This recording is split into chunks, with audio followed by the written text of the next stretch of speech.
Assalamualaikum warahmatullahi wabarakatuh. Selamat sore, apa kabar semua mahasiswa untuk jurusan manajemen Universitas Mahkota Telkom Unggul. Nah, hari ini kita akan kembali melanjutkan mata kuliah kita, yaitu mata kuliah Bahasa Indonesia. Untuk topik kita hari ini adalah sistematika penulisan karya ilmiah ya. Nah, ini bagian yang kedua. Kita akan meneruskan materi yang pernah kita pelajari minggu lalu. Nah, di sini pertemuan menggunakan bahan dari YouTube ya. Maksudnya ini nanti saya masukkan di YouTube gitu ya. Nah, kamu diharapkan dapat memahami secara singkat tentang sistematika penulisan karya ilmiah. Nah, di dalam karya ilmiah itu terdapat beberapa unsur ya. Yang pertama yang paling nampak yaitu judul ya. Nah, judul merupakan bagian yang paling penting dalam sebuah karya ilmiah. Mengapa? Karena di dalam judul ini memberikan gambaran yang jelas ya tentang materi atau ruang lingkup yang akan dibahas. Nah, kemudian judul juga harus ditulis secara menarik ya supaya si pembaca merasa ingin mengetahui apa yang menjadi gagasan atau penelitian si penulis. Selanjutnya yang kedua yaitu kata pengantar ya. Ini merupakan bagian terluar di dalam karya ilmiah ya. Ini juga sangat penting karena berisikan tentang penjelasan adanya pembuatan karya ilmiah, penjelasan mengenai pelaksanaan pembuatan karya ilmiah, kemudian informasi tentang kegiatan bimbingan melalui dosen pembimbing, kemudian ucapan terima kasih kepada pihak-pihak yang telah membantu dalam proses pembuatan karya ilmiah. Dan yang terakhir adalah penyebutan nama kota, tanggal, bulan, dan tahun pembuatan karya ilmiah.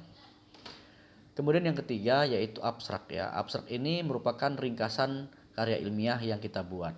Nah, isinya adalah yang pertama tujuan penulisan, yang kedua data yang digunakan, yang ketiga teori yang digunakan, yang keempat hasil yang dicapai, dan yang terakhir adalah simpulan. Nah, nanti di pertemuan selanjutnya saya akan menjelaskan tentang apa itu abstrak ya.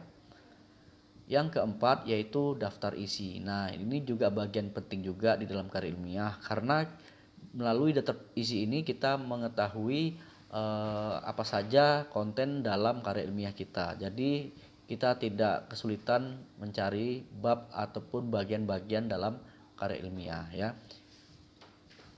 Nah, kemudian kita masuk bagian yang pertama yaitu pendahuluan ya. Pendahuluan merupakan bab yang mengantarkan si pembaca ke dalam pembahasan suatu masalah. Nah, kemudian pendahuluan ini berisikan yang pertama adalah latar belakang, rumusan masalah, tujuan pembahasan, batasan masalah kalau ada, hipotesis kalau ada, dan teori ya. Kemudian sumber data, populasi, dan sampel. Yang ketujuh, metode dan teknik yang digunakan dalam penelitian. Dan yang terakhir yaitu sistematika penyajian. Nah, ini semuanya tidak kita bahas ya gitu ya. Nanti ini kamu pelajari dalam mata kuliah metodologi penelitian, dalam mata kuliah manajemen ya.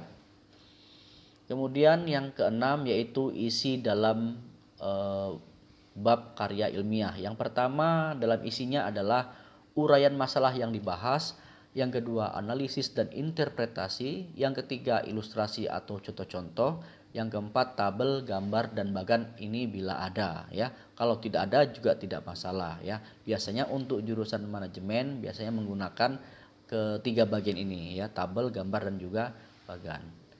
Nah, yang terakhir adalah penutup ya. Ini berisikan kesimpulan dan saran. Apa itu kesimpulan? Yaitu pernyataan simpulan analisis atau pembahasan yang dilakukan dalam bab-bab isi. Kemudian yang kedua, kesimpulan merupakan jawaban masalah yang dikemukakan di dalam rumusan masalah. Dan yang terakhir adalah saran, adalah rekomendasi kepada para penulis selanjutnya yang memiliki ketertarikan dengan penelitian yang serupa. Oke, demikian saja ya yang dapat saya sampaikan. Bila nanti ada yang ingin ditanyakan, boleh silakan dijapri atau ditanyakan melalui WhatsApp ya. Oke, nah jangan lupa untuk mengisi daftar hadirnya di Google Classroom. Baik, demikianlah. Selamat sore. Assalamualaikum warahmatullahi wabarakatuh.